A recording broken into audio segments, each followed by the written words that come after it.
B-2 stealth bombers. Now, that's the first time those billion-dollar aircraft have been used against the Houthis. Dans une récente escalade des opérations militaires contre les rebelles Houthis, les États-Unis ont déployé l'un de leurs avions les plus sophistiqués lors d'une frappe dévastatrice. Le bombardier furtif B-2 Spirit, connu comme l'ange de la mort invisible de l'Amérique, a récemment mené un raid de bombardement massif contre une installation souterraine secrète des Houthis. La mission a provoqué une onde de choc dans toute la région, alors que les analystes militaires examinent les conséquences de ce qui semble être une destruction totale de la cible. Le B-2 Spirit n'est pas un simple avion militaire. C'est une merveille technologique que la plupart des ennemis ne voient jamais venir. Avec son allure tout droit sortie d'un film de science-fiction, ce bombardier aux ailes en forme de chauve-souris représente le sommet de la technologie furtive américaine. Chaque appareil coûte environ 2 milliards de dollars, ce qui le rend littéralement aussi précieux que de l'or. Son design particulier en aile volante n'est pas purement esthétique. Sa surface plane et incurvée permet d'absorber les signaux radars au lieu de les réfléchir, le rendant presque invisible au système de détection ennemi. Lorsque le B-2 prend son envol, il transporte un impressionnant arsenal dissimulé dans ses baies d'armement. Ces bombardiers peuvent délivrer aussi bien des bombes conventionnelles que des armes nucléaires avec une précision chirurgicale depuis de hautes altitudes. Le B-2 peut transporter jusqu'à 18 000 kg d'armement, soit l'équivalent du poids d'environ 10 voitures de taille moyenne, tout en volant au-dessus de la portée de la plupart des défenses aériennes. Seulement 21 de ces machines extraordinaires ont été construites, et chacune nécessite un entretien intensif pour maintenir ses capacités furtives. Les matériaux spéciaux absorbant les ondes radar qui recouvrent l'appareil doivent être constamment inspectés, les équipes de maintenance pouvant passer jusqu'à 60 heures de travail pour chaque heure de vol. Lorsqu'ils sont déployés, ces bombardiers opèrent généralement depuis la base aérienne de Whiteman, dans le Missouri, bien qu'ils puissent accomplir des missions depuis n'importe quelle base dans le monde grâce au ravitaillement en vol. La décision d'envoyer un B-2 contre des cibles Houthis marque une escalade sérieuse et montre à quel point les États-Unis prennent au sérieux la menace pesant sur les voies maritimes internationales.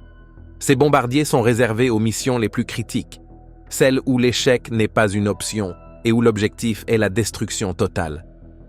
Pour comprendre pourquoi les États-Unis ont déployé leur bombardier furtif le plus performant, il faut se pencher sur qui sont les Houthis et pourquoi ils sont devenus une source de préoccupation majeure. Le mouvement Houthi, officiellement appelé Ansar Allah, les partisans de Dieu, a débuté dans les années 1990 comme un petit groupe religieux et politique dans le nord du Yémen. Au fil du temps, il s'est transformé en une force armée puissante, prenant le contrôle de la capitale Sanaa en 2014 et déclenchant une guerre civile dévastatrice qui se poursuit encore aujourd'hui. Ce qui avait commencé comme un conflit local s'est étendu à une crise d'envergure internationale. Les Houthis ont ciblé de plus en plus le transport maritime international dans la mer Rouge et le golfe d'Aden avec des missiles et des embarcations piégées télécommandées. Ces voies maritimes sont essentielles au commerce mondial. Environ 12% du trafic maritime mondial y transite. En perturbant ces routes, les Houthis ont effectivement menacé l'économie mondiale. L'arsenal Houthi s'est considérablement sophistiqué avec le temps. Bien qu'ils affirment produire leurs armes localement, de nombreux experts pensent que l'Iran leur fournit des missiles avancés, des drones et un savoir-faire technique. Leurs bunkers, souterrains et systèmes de grottes sont devenus de plus en plus complexes, abritant des centres de commandement, des dépôts d'armes et des sites de lancement pour leur arsenal croissant. Ces installations cachées constituent le centre névralgique des opérations Houthi. Construites dans les montagnes du Yémen, beaucoup de ces structures ont été conçues pour résister à des frappes aériennes conventionnelles. Certaines s'étendraient à plusieurs centaines de mètres sous terre, avec des chambres renforcées reliées par de longs tunnels étroits. Les bunkers servent à la fois de refuge pour les dirigeants Houthis et de centres sécurisés pour planifier et lancer des attaques contre le trafic maritime et les pays voisins. Alors que les attaques Houthis s'intensifiaient, visant non seulement les navires marchands, mais aussi les bâtiments de la marine américaine, la réponse militaire des États-Unis est passée de frappes limitées à des opérations plus larges visant à affaiblir leurs capacités militaires. La décision de cibler leurs installations souterraines avec un B-2 marque un changement stratégique majeur. Bombarder des cibles profondément enfouies et renforcées n'est pas chose simple. Cela exige une planification minutieuse, des armes spécialisées et une plateforme de lancement adéquate. C'est précisément pour cela que le B-2 Spirit a été choisi pour cette mission cruciale. Selon des sources militaires proches de l'opération, la planification a commencé plusieurs semaines avant la frappe, avec des équipes de renseignement collectant des données détaillées sur l'emplacement, la profondeur et la structure interne de l'installation Houthi. L'imagerie satellitaire, la reconnaissance par drone et les sources humaines ont toutes contribué à dresser un tableau complet de la cible. Une attention particulière a été portée à l'identification des points d'entrée, des systèmes d'aération et des points faibles potentiels dans la structure. Les renseignements ont également permis de déterminer les moments de plus grande activité dans la base, afin de maximiser l'impact de la frappe. Le choix de l'armement était tout aussi crucial. Le B-2 aurait été chargé de plusieurs bombes GBU-57 Massive Ordnance Penetrator, des engins de 13 600 kg spécialement conçus pour détruire des infrastructures souterraines. Ces armes massives peuvent pénétrer jusqu'à 60 mètres de terre et 18 mètres de béton avant d'exploser. Chaque détonation génère une onde de choc capable de provoquer l'effondrement total des structures souterraines. La planification comprenait aussi une coordination temporelle précise.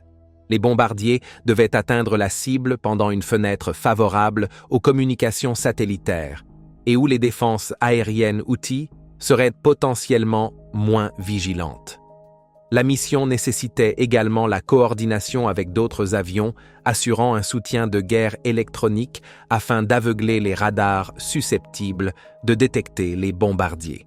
Le plan de vol final impliquait une mission longue distance, nécessitant plusieurs ravitaillements en vol par des avions citernes.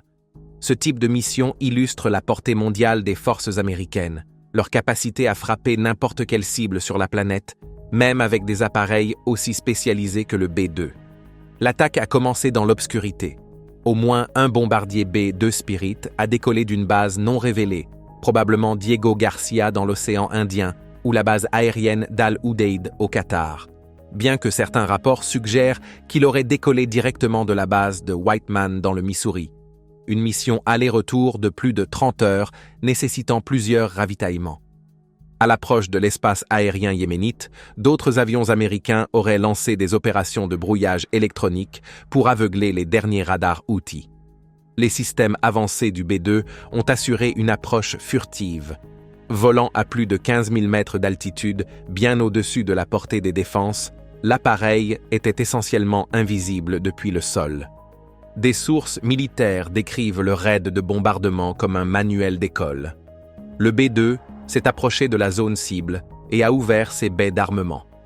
Les énormes bombes pénétrantes ont été larguées en séquence, chacune visant des coordonnées précises de différentes sections du complexe. Le bombardier s'est ensuite éloigné, poursuivant vers d'éventuelles cibles secondaires ou retournant à sa base, tandis que les bombes entamaient leur descente mortelle. Les GBU-57 ont frappé leurs cibles avec une précision dévastatrice. Les premières ont créé des ouvertures initiales, permettant aux suivantes de pénétrer plus profondément jusqu'au niveau inférieur du système de bunkers. Des témoins dans la région ont rapporté avoir senti le sol trembler à des kilomètres à la ronde lors des explosions souterraines. Des explosions secondaires ont continué pendant plusieurs heures alors que les dépôts de munitions et les réservoirs de carburant prenaient feu. Des images satellites postérieures à la frappe ont révélé de vastes zones effondrées là où se trouvait l'installation, avec presque aucune structure visible restante. De la fumée s'élevait encore du site plusieurs jours plus tard. Dans les jours qui ont suivi l'attaque, des responsables du Pentagone ont publié des informations limitées confirmant le succès de la mission. Selon ces rapports, l'installation souterraine a été complètement détruite. Les premières évaluations des dommages suggéraient que le bunker abritait d'importantes réserves d'armes, y compris des missiles balistiques et des drones prêts à être utilisés contre le transport maritime en mer Rouge. Le bilan humain reste incertain, mais on estime que des dizaines de combattants Houthis et de techniciens se trouvaient sur place au moment de l'attaque. Les responsables Houthis ont d'abord nié l'existence de la base, avant de prétendre plus tard que la frappe avait visé un site civil, une affirmation démentie par les renseignements américains qui ont confirmé la nature strictement militaire du lieu. Au-delà de la destruction physique, l'impact psychologique de la frappe a été profond. L'attaque a démontré que même les installations les plus secrètes et les mieux protégées des Houthis restaient vulnérables face à l'arsenal américain. L'utilisation du B-2, le bombardier le plus avancé des États-Unis, a envoyé un message clair sur le sérieux avec lequel les États-Unis considèrent la menace envers les routes maritimes internationales. Les analystes militaires soulignent que cette frappe marque une nouvelle phase dans les opérations contre les Houthis. Les actions précédentes visaient principalement des cibles visibles telles que des installations radars, des lance-missiles ou des ports. Cette fois, l'attaque a visé le cœur même de l'infrastructure militaire Houthi, leur centre de commandement protégé et leur dépôt d'armes. L'attaque démontre également l'évolution des capacités américaines de destruction de bunkers. Les générations précédentes d'armes avaient du mal à pénétrer des installations profondément enfouies, mais la combinaison de la précision du B-2 et des puissantes bombes pénétrantes GBU-57 s'est révélée dévastatrice, même contre des structures souterraines renforcées. La frappe a déclenché une onde de choc politique à travers le Moyen-Orient. L'Iran, principal soutien des Houthis, a condamné l'attaque et promis un soutien accru à ses alliés au Yémen. Toutefois, des sources de renseignement indiquent que les dirigeants iraniens auraient exprimé en privé leur inquiétude face à la démonstration des capacités militaires américaines contre des cibles enterrées, des capacités qui pourraient potentiellement être utilisées contre leurs propres installations nucléaires. L'Arabie saoudite et les Émirats arabes unis, en guerre contre les Houthis depuis des années, ont accueilli favorablement la frappe américaine.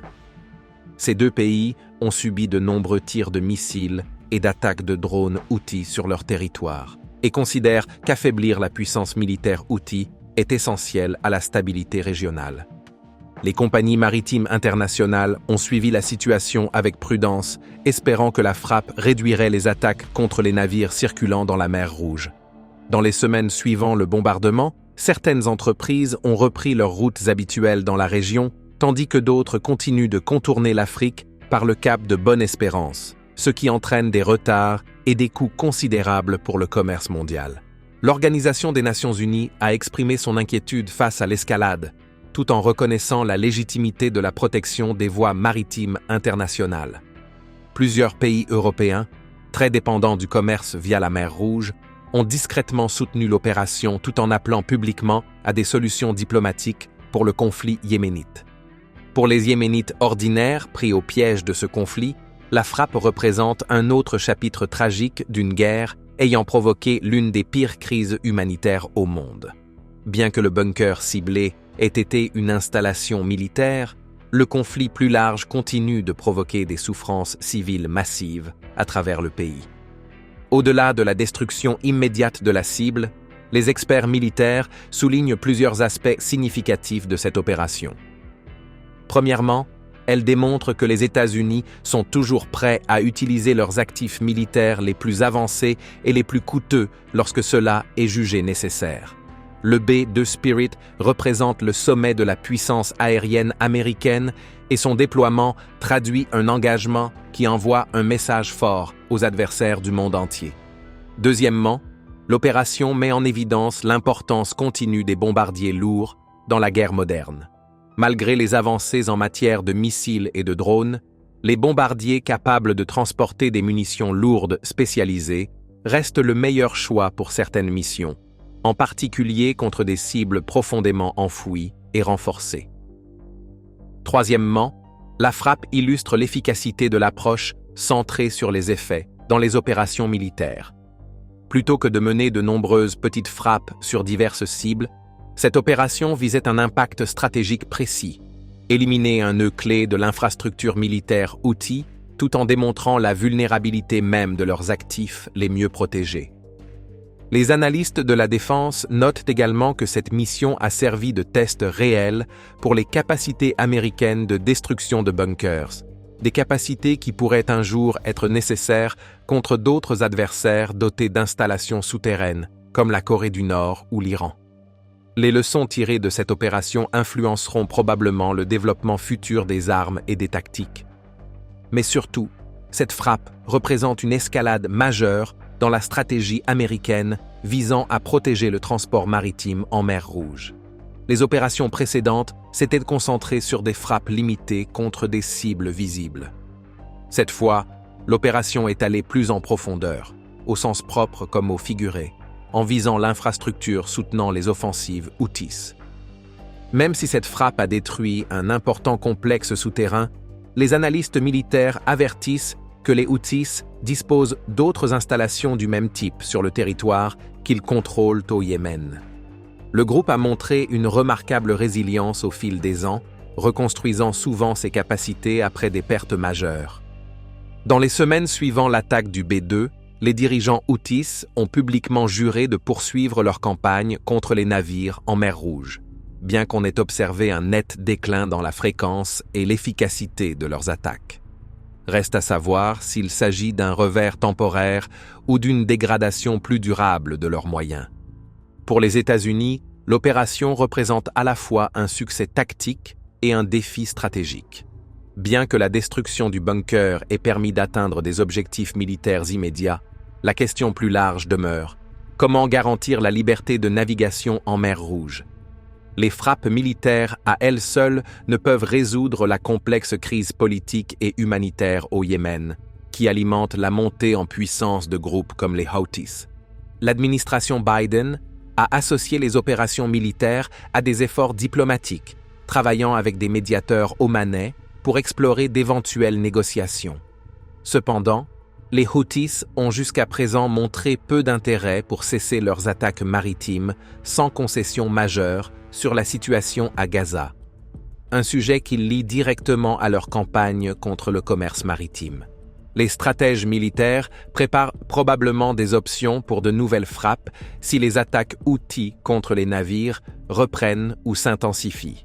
Cela pourrait inclure des frappes supplémentaires contre d'autres installations souterraines, le ciblage de dirigeants Houthis ou encore des opérations élargies contre leur réseau logistique. Toutefois, chaque escalade comporte le risque d'un élargissement du conflit ou d'un approfondissement de la crise humanitaire au Yémen.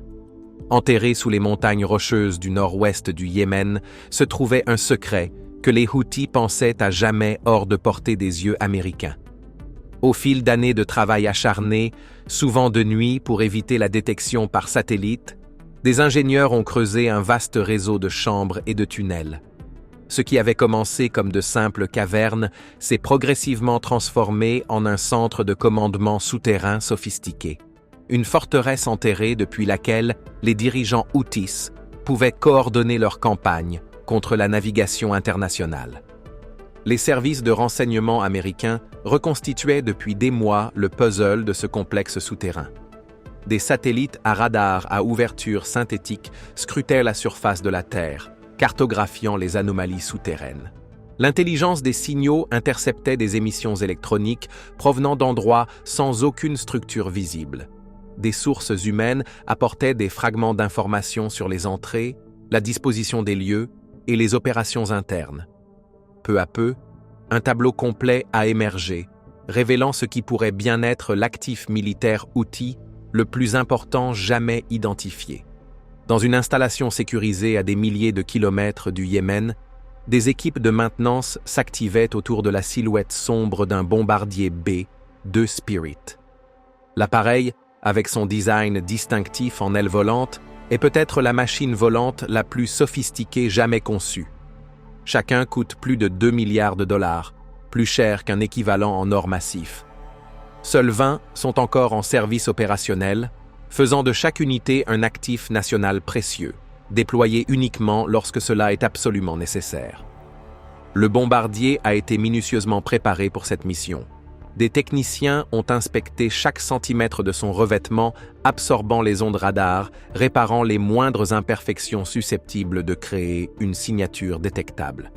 Les ingénieurs système ont testé ses capacités de guerre électronique avancées, assurant qu'il puisse neutraliser tout système de détection ennemi. Des spécialistes en armement ont chargé plusieurs bombes GBU-57 Massive Ordnance Penetrators dans sa vaste soute, des monstres de 13 600 kg conçus pour détruire des structures profondément enterrées. Cette mission allait pousser l'avion à ses limites. Le plan de vol prévoyait un trajet de plusieurs milliers de kilomètres, nécessitant plusieurs ravitaillements en vol via des avions citernes placés stratégiquement sur la route. Le bombardier devait arriver à l'heure exacte au-dessus de la cible, larguer ses armes avec une précision parfaite, puis revenir à sa base, une mission d'environ 30 heures de vol continu. En entrant dans l'espace aérien du Moyen-Orient, les systèmes de guerre électronique du B-2 se sont activés, créant une bulle de protection autour de l'appareil. Ces systèmes peuvent détecter les signaux radars entrants, les brouiller, aveugler les capteurs ennemis et générer de fausses cibles pour perturber les défenses aériennes. Combinées à ces caractéristiques furtives naturelles, ces contre-mesures ont rendu le bombardier pratiquement invisible au réseau de défense Houthis. L'appareil a maintenu un silence radio strict, ne communiquant que via des liens satellites sécurisés si nécessaire. Sa trajectoire évitait délibérément les zones habitées et les installations radar connues. Volant à plus de 15 000 mètres d'altitude, bien au-dessus de la portée de la plupart des systèmes de défense, le bombardier est resté indétecté alors qu'il s'approchait de sa cible. Dans le cockpit, l'équipage procéda aux vérifications finales de l'armement. Chaque bombe pénétrante GBU-57 avait été précisément programmée avec les coordonnées issues du renseignement sur l'installation souterraine. Les armes seraient larguées en séquence, chaque bombe suivante suivant le chemin créé par la précédente pour atteindre des sections toujours plus profondes du bunker. La séquence de ciblage reflétait une compréhension poussée des méthodes de destruction des installations souterraines. La première bombe devait percer les couches extérieures de roches et de béton, créant un passage initial. La deuxième emprunterait ce même chemin, mais irait plus loin avant de détonner. La troisième atteindrait les niveaux les plus profonds du complexe, garantissant qu'aucune partie de l'installation ne soit épargnée. Le B-2 Spirit responsable de cette dévastation était déjà à des milliers de kilomètres, effectuant un nouveau ravitaillement en vol alors qu'il entamait son long retour vers sa base. Sa mission accomplie, le bombardier retournerait dans son hangar climatisé, où les équipes de maintenance commenceraient immédiatement les préparatifs pour son prochain déploiement. L'appareil avait fonctionné à la perfection, délivrant ses armes avec une précision absolue, malgré un vol autour de la moitié du globe. Dans les jours qui ont suivi la frappe, les navires traversant la mer Rouge ont signalé une nette diminution des activités hostiles. Des navires commerciaux, qui contournaient jusqu'alors l'Afrique par le cap de Bonne-Espérance, allongeant les trajets de plusieurs semaines et coûtant des milliards au commerce mondial, ont commencé à reprendre prudemment la route plus courte par la mer Rouge. Les tarifs d'assurance maritime, qui avaient grimpé en flèche les mois précédents, ont commencé à se stabiliser, bien qu'ils restent élevés. L'impact de la frappe a dépassé les frontières du Yémen. À Téhéran, des responsables militaires iraniens auraient convoqué des réunions d'urgence pour réévaluer la vulnérabilité de leurs propres installations souterraines. La démonstration des capacités américaines à frapper des cibles enterrées a soulevé des questions gênantes sur la sécurité du programme nucléaire iranien, dont une grande partie est logée dans des complexes souterrains renforcés. L'Arabie saoudite et les Émirats arabes unis, opposants de longue date aux Houthis, ont salué discrètement la frappe par des canaux diplomatiques tout en maintenant une neutralité publique. Les deux pays ont subi de nombreuses attaques de missiles et de drones Houthis sur leur territoire et considèrent que la dégradation des capacités militaires Houthis est essentielle à la sécurité régionale. Le succès de la mission a mis en évidence des capacités uniques que seuls les États-Unis peuvent déployer dans la guerre moderne. Le B-2 Spirit représente le sommet de la technologie furtive. Un design radical en aile volante combiné à des matériaux absorbant les ondes radar, conférant à l'avion une signature équivalente à celle d'un petit oiseau malgré ses 52 mètres d'envergure. Sa capacité à délivrer des charges massives avec une précision extrême depuis une altitude élevée le rend particulièrement adapté aux cibles renforcées. Cependant, même la technologie la plus sophistiquée dépend en fin de compte des compétences et de l'endurance humaine. L'équipage du B-2 est resté à son poste pendant près de 30 heures consécutives, gérant des systèmes complexes, effectuant plusieurs ravitaillements aériens et menant une frappe de précision sous une pression immense. Leur formation et leur professionnalisme ont permis, malgré la complexité extrême de la mission, d'atteindre les cibles avec un effet dévastateur. La décision d'employer le B-2 contre le bunker Houthi a été le fruit d'un calcul stratégique minutieux de la part des planificateurs militaires américains. Le bombardier représente l'un des atouts militaires les plus précieux et rares des États-Unis, généralement réservé aux missions les plus critiques. Son déploiement contre des cibles Houthis signalait clairement à quel point les États-Unis prenaient au sérieux la menace pesant sur les routes maritimes internationales. La mission a également illustré l'évolution de la pensée militaire américaine en matière de cibles souterraines. Les approches précédentes reposaient sur l'usure, des frappes répétées contre des infrastructures exposées dans l'espoir de réduire progressivement les capacités ennemies. La frappe du B-2 représentait une philosophie différente. Frapper le centre de gravité des opérations Houthi en un seul coup dévastateur, conçu pour produire des effets résonnants dans toute leur organisation. Mais surtout, la mission a envoyé un message clair à plusieurs audiences. Aux Houthis, elle a montré qu'aucune cible n'était hors de portée des États-Unis, peu importe sa profondeur. À l'Iran, elle a rappelé que les capacités américaines de destruction de bunkers pourraient potentiellement viser leurs propres installations souterraines si les tensions s'aggravaient. À la communauté maritime internationale, elle a signalé l'engagement des États-Unis à maintenir ouvertes les voies de navigation vitales pour le commerce. La frappe du B-2 représentait à la fois un succès tactique et un défi stratégique. Si la destruction du bunker a permis d'atteindre des objectifs militaires immédiats, la question plus large de la liberté de navigation en mer Rouge restait entière. Les frappes militaires ne peuvent, à elles seules, résoudre la crise politique et humanitaire complexe au Yémen, qui permet à des groupes comme les Houthis de prospérer. Alors que les analystes satellites continuaient à surveiller le cratère fumant qui fut autrefois un centre de commandement Houthi, la question la plus importante restait en suspens.